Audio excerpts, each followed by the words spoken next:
Hey, I'm Ash from Marijuana Johnson. We're getting ready to have a little practice, and we thought we'd make a little content, show you our sweet jam space, show you some of the stuff that we used, or actually, well, all of the stuff that we used on our latest album, Gem City Kush, and what you can expect on the next record.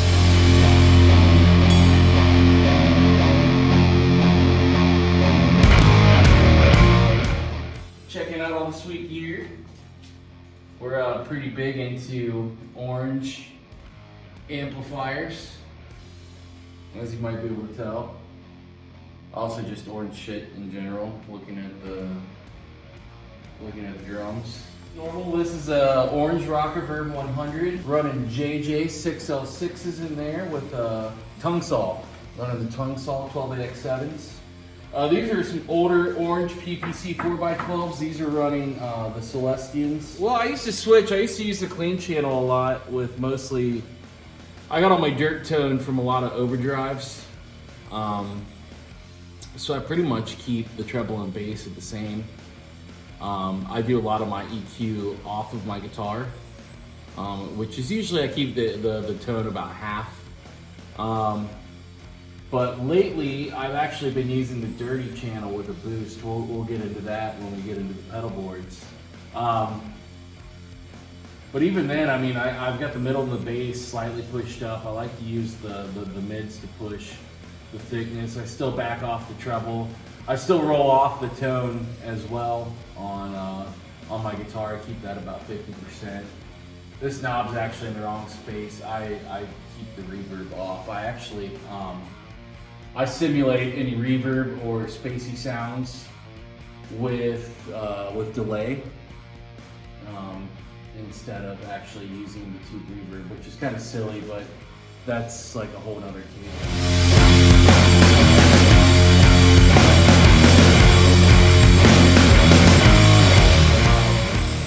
Also, you know, you just gotta have an amp brush, you know.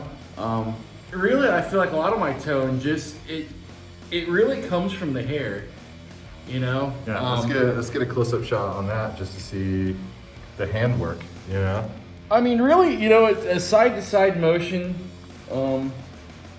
just really making sure things are at maximum flow. Sometimes I feel it's important, you know, when you are a hair-focused musician, to have your care products around. So when your hair's wet, if you try to put something like this, I mean, it's just gonna stick in there. So you need a wet brush to really just kind of space it apart. Then, as you start to blow dry. Oh, okay, I see. Then you can use the finer brush. How many amps is that hairdryer running? Is that I don't know. I noticed that's not orange. No, it's fucking solid state. So, released an album a few months ago, Gem City Kush. Check it out on Amazon. You gonna keep your hair care shit on my drums still all the time? After I asked you not to? I mean, I thought we discussed that you're not really using that drum. Were you gonna put it like? I guess main and taint is more important than my fucking drum. Did you say main and taint? Well, I mean, technically, it's main. I'm sure you could use it for your taint. It says and body. So, I mean, this is the mane and tail. What I like about it is it's the first shampoo that was made for animals, but tested on humans. You got the tried and true. You got the Aquanet. Shout out to Aquanet. You know, I wouldn't say that we are a hair metal band, but we're definitely hair forward. So, I think that's what we can address from here on out. We can go to the guitars. This is what's a Les Paul? It's 2012 studio. It's pretty a little grubby right now. This is kind of my main axe. Nothing super crazy with it. This is the first year I think that you could get this from Gibson without paying like an extra $300 for the Silver Burst. I'm pretty sure you can think Mastodons. popularity of bringing back the silver burst for that. And we play C sharp standard. These are 30 ball cobalts, 11 gauge strings. That's what I play on all my guitars. This on Gem City Kush. This is pretty much what I played for all my leads and all my doubling tracks. And then my other guitar that I played on Gem City Kush. This is a 2002 Gibson SG. It's the faded. I replaced these pickups. They're Guitar Fetish pickups, which are pretty fun company. I've actually got the GFS pickups in both of my Fenders that I rotate in when we practice. I pretty much play the Gibsons live.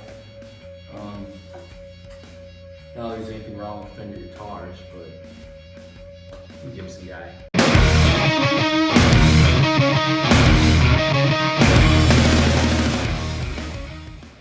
Pedalboard, I mean, that's something that's kind of evolving always. Couple things I do is, one right now is I do the 4-cable method. So my modulation pedals up here, I've got 2 signal chains. So the Univibe, Flanger, DD7, and the Space Echo, all those go into the effects loop, is how I use those. And then I've got my main line down here. I start with a compressor. I started with a compressor, in the early days of Marijuana Johnson, back when we had 2 guitar players and I had no money and crap gear. I started using compression. My first real compressor I got, which is crazy, is this Electro Harmonix Blackfinger. It's like an all-tube compressor. It's got one tube is for gain, and the other tube is for the compression. Dude, this compressor is awesome. It's been through hell and back. I only use it to record. Like, this never leaves the house. I use the OC3. I use it on the fuzz mode. I actually use it before any of my drive or gain stages, because if you use it after, it's just total fart mode. And then as far as the drive pedals, I mean, honestly, they're like purses. Like, you can never have enough. There's always something going in or out. On Gem City Kush, I did most of my dirt sound with the Les Paul, with a JHS Angry Charlie, which I'm not using anymore.